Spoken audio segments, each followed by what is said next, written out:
আমরা আলোচনা করব যে প্রেজেন্ট কন্টিনিউয়াস টেন্স থাকলে যখন ভয়েস চেঞ্জ করব তখন কিভাবে ভয়েস চেঞ্জ করতে হয়। প্রেজেন্ট কন্টিনিউয়াস টেন্সের ভয়েস চেঞ্জ কিভাবে করব, মানে অ্যাক্টিভ ভয়েস যদি থাকে প্যাসিভ ভয়েস কিভাবে করব, প্যাসিভ ভয়েস যদি থাকে অ্যাক্টিভ ভয়েস কিভাবে করব, ভয়েস চেঞ্জ কিভাবে হবে প্রেজেন্ট কন্টিনিউয়াস টেন্স। এখন আমরা প্রেজেন্ট কন্টিনিউয়াস টেন্স আগে চিনব কিভাবে না। প্রেজেন্ট কন্টিনিউয়াস টেন্স চেনার জন্য প্রথমে থাকবে এরকম সাবজেক্ট থাকবে, ভার্ব, তারপরে সাবজেক্টের পরে থাকবে এম, ইজ, আর, তারপরে প্লাস দিয়ে থাকবে ভার্ব, আইএনজি, অবজেক্ট। তাহলে প্রথম হবে সাবজেক্ট, তারপরে সাবজেক্টের অনুযায়ী অ্যাজ পার সাবজেক্টের অনুযায়ী এম, ইজ, আর থাকবে, তারপরে ভার্ব থাকবে, আইএনজি থাকবে, অবজেক্ট থাকবে। একটা যদি আমি এক্সাম্পল লিখি তাহলে এরকম লিখব যে রাম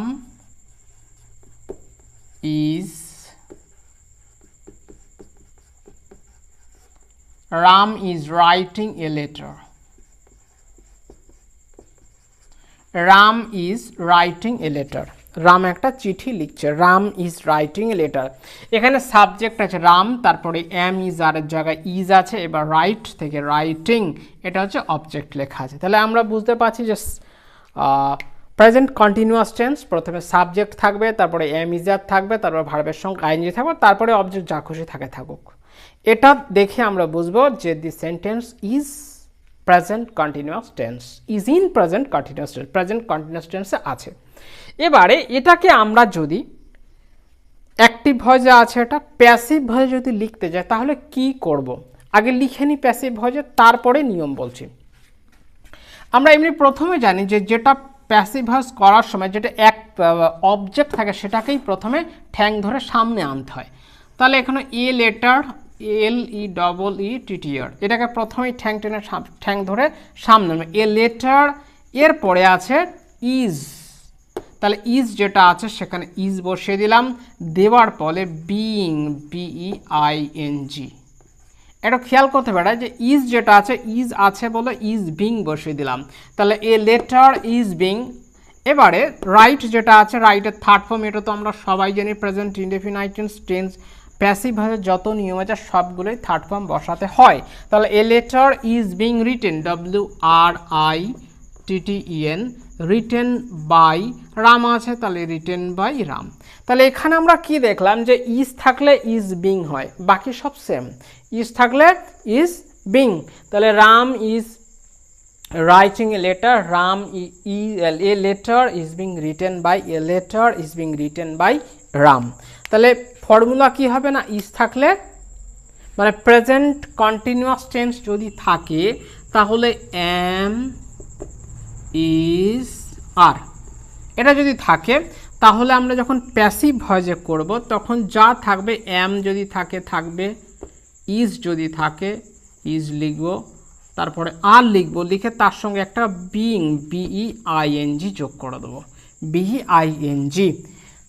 এ letter is being written by Ram, এটা যেমন লিখেছে যে প্রেজেন্ট কন্টিনিউয়াস টেন্স যদি থাকে এম, ইজ, আর যদি থাকে, যখন আমরা প্যাসিভ ভয়েসে করতে চাইব তখন এম, ইজ, আর এর পাশে আমরা BEING লিখব।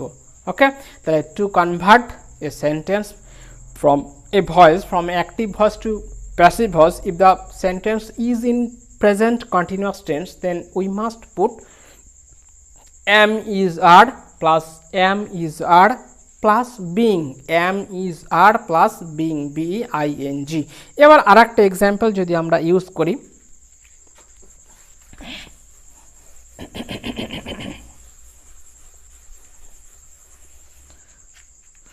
they are selling mangoes, they are selling mangoes, they are selling mangoes। তাহলে প্রথমে ম্যাঙ্গোসটাকে সামনে আনবো, MANGO, ম্যাঙ্গোজ অনেকগুলো আছে, তাহলে ম্যাঙ্গোজ আর, তারপরে বিং লিখে দেবো,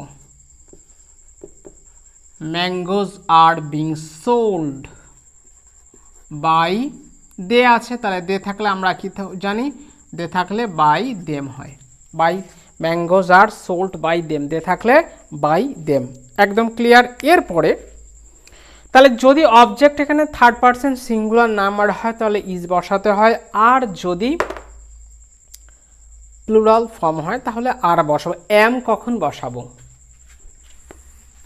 এম সাধারণত একমাত্র আই এর ক্ষেত্রেই হয়, বাকি ক্ষেত্রে তো হয় না, বাকি ক্ষেত্রে এম হয় না সাধারণত। এটা প্রেজেন্ট কন্টিনিউয়াস টেন্সে এম কে আই কি করে ব্যবহার করা যায় ওর দরকার নেই আমার। তাহলে present continuous tense am is are যদি থাকে সেখান থেকে আমরা যখন প্যাসিভ ভয়েসে আনবো অ্যাক্টিভ ভয়েস থেকে, তখন এম ইজ আর তার সঙ্গে আমরা যোগ করে দেবো বিং, বাকি যা নিয়ম আছে সব সেম নিয়ম থাকবে।